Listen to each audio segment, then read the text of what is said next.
There are two types of businesses founder often build: cash stuck business and cash flow business. Understanding the difference can change everything from your daily stress to your company's long-term value. First, the cash stuck businesses usually deliver service first and receive payment later, whereas cash flow businesses get paid faster and deliver service next.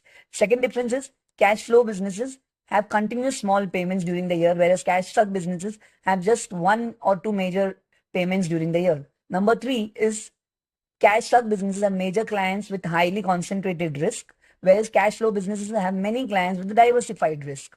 In terms of cash stuck businesses, there are custom RFPs every time. And in terms of cash flow businesses, service is productized and it's a repeatable service.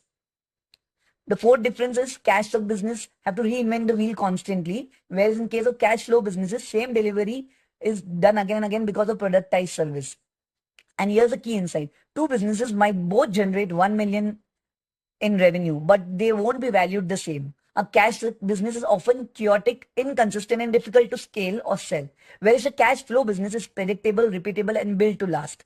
If you're build for flow, productize your service, get paid early, reduce client concentration risk, because in the long run, it's not just about working harder, it's about working smarter. Check what your business is doing and let me know in comments below and share this with someone who needs a business boost.